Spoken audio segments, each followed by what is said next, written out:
Mesdames, Messieurs, bonsoir. Bienvenue à tous à cette nouvelle édition d'information. À peine annoncé la fin de la période de courtoisie routière, un chauffeur et un agent de la PCR se sont encore disputés le volant au point d'occasionner un accident de circulation au niveau du tunnel. Récit des faits dans ce journal avec Maurice Mazel. Et interdit de s'installer sur les artères du centre-ville de Lubumbashi, les marchands pirates ont été traqués ce mardi par la police. Leur période de grâce est expirée. Ce journal est traduit en langage sourd-muet par Dieudonné Utoka. Le commissaire spécial du Haut-Katanga a reçu ce mardi 12 janvier 2016 les forces vives de la ville de Lubumbashi pour la cérémonie d'échange de vœux. Différents responsables ont été conviés à cette cérémonie présidée par l'honorable Félicien Katanga Lukunga. Un reportage de Célestin Muganza, Stéphane Chisso. C'est dans le jardin du commissariat du Haut-Katanga que l'autorité provinciale, l'honorable Félicien Katanga Lukunga, accompagné de son adjoint Delphin Kassongo Kibale, a reçu les forces vives du Haut-Katanga pour la traditionnelle cérémonie d'échange des vœux 2016.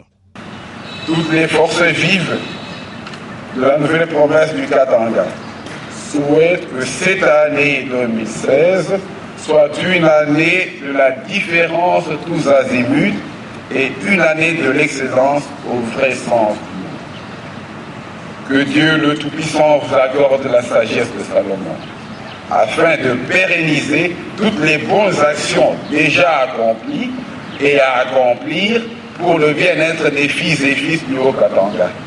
Après ce mot du représentant des forces vives du Haut-Katanga, le commissaire spécial du gouvernement a appelé ses invités à favoriser la cohésion entre peuples du Haut-Katanga.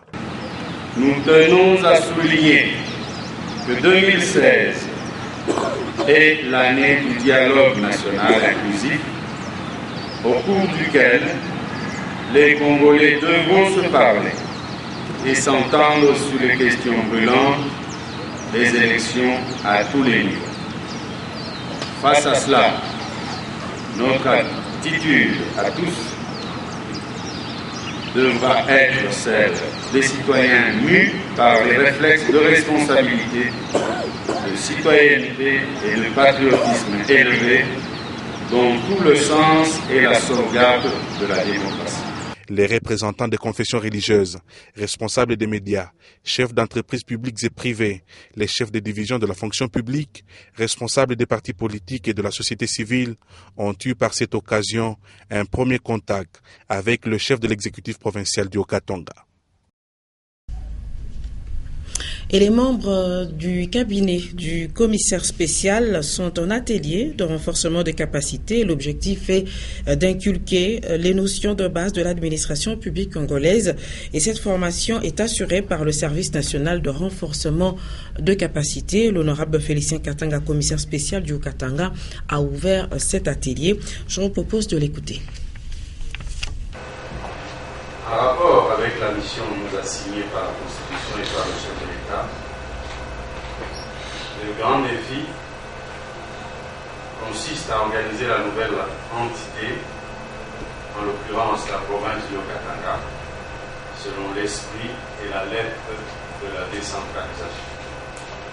Tout en posant les bases de l'organisation administrative et territoriale décentralisée, nous devons nous atteler à l'aménagement et à la reconstruction des infrastructures destinées à héberger de nouvelles structures, en même temps que nous devons poser des actions à impact visible, répondant à l'intérêt général et améliorant les conditions sociales et le bien-être de la population du Haut-Katanga.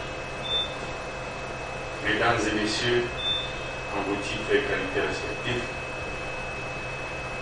le présent atelier a pour ultime finalité de renforcer vos capacités dans la prise en charge des domaines d'activité qui vous sont confiés et d'améliorer par conséquent votre compétence à résoudre les problèmes dans les délais. Le délai accordé aux marchands pirates pour évacuer les grandes artères du centre-ville, ce délai a expiré et les récalcitrants sont arrêtés par la police. La lutte contre ce phénomène a finalement repris à la mairie de Lubumbashi. Maurice Mazel.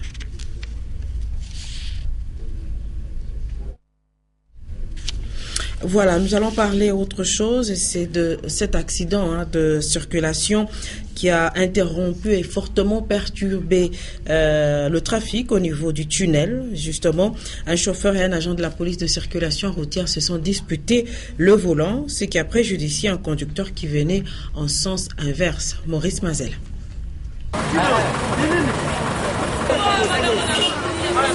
2 jours seulement après la fin de la courtoisie routière à Lubumbashi, l'antagonisme entre conducteurs de véhicules et agents de l'ordre chargés de réguler la circulation routière a débuté. Illustration, cet accident survenu ce mardi au niveau du tunnel a été causé par un agent de l'ordre qui voulait prendre le contrôle du volant d'un véhicule à son conducteur. La voiture renversée sur elle-même a été percutée par celle qui avait à son bord les 2 personnes qui se bagarraient et est allée en direction de la commune Kampemba, laissant derrière elle un gros embouteillage de plus ou moins 3 heures. Ce cas de conflit entre éléments de la PCR et conducteurs des véhicules est une alerte pour les autorités de la ville qui doivent trouver des solutions urgentes et définitives à ces conflits.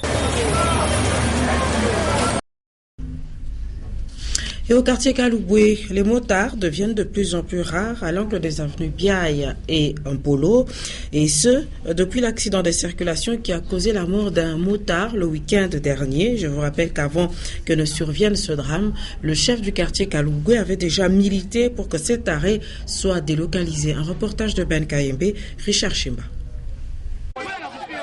Il a fallu qu'un accident de circulation se produise à l'angle des avenues Biaï et Mpolo pour que les motocyclistes quittent cet endroit. Depuis le drame, quelques rares motocyclistes se pointent en ce lieu pour transporter les clients. La mort du motard, qui était fauché par le véhicule, est la cause de la rareté des motards. Le chef du quartier avait en son temps délocalisé les motocyclistes à l'angle de ces 2 avenues parce qu'il avait jugé l'emplacement à risque. Malheureusement, cette mesure n'avait pas été respectée par les motards. Aujourd'hui, les motocyclistes ont tiré la leçon par rapport à l'accident de circulation qui a causé la mort de l'un d'entre eux. Actuellement, à l'angle des avenues Biaï et Mpolo, le trafic est fluide malgré l'étroitesse de la route. Le drame qui s'est produit en ce lieu devrait interpeller les autres motocyclistes qui œuvrent dans un site où le danger est prévisible. Et je vous le disais que le danger, plutôt le délai accordé aux marchands pirates pour évacuer le centre-ville de Lubumbashi, eh bien ce délai a expiré et les récalcitrants sont arrêtés par la police. La lutte contre ce phénomène a finalement repris à la mairie de Lubumbashi. Maurice Mazel. 5 jours plus tard, après l'ultimatum donné aux marchands à la sauvette de quitter les artères de la ville, ce mardi 12 janvier 2016, la police de l'escadron mobile Est était déployée dans les endroits réputés être le bastion des marchés pirates à Lubumbashi.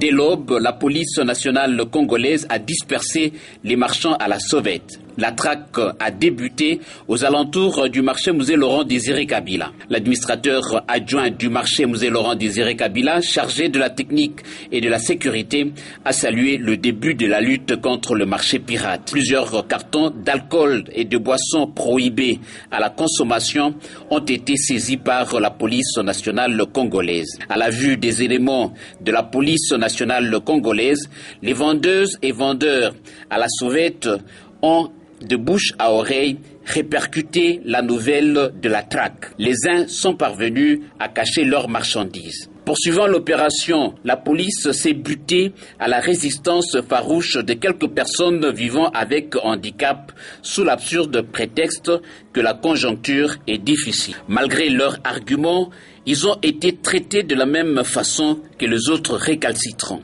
Quelques victimes ont été arrêtées par les éléments de la police nationale congolaise. La lutte contre le marché pirate s'est poursuivie jusqu'à la place de la gare de Lubumbashi.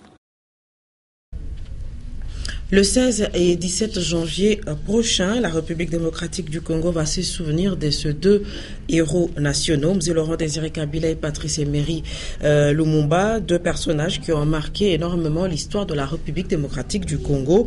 Que peut-on retenir justement de leur parcours? C'est la question qui a été posée à Guillaume Kongolo, qui est un historien.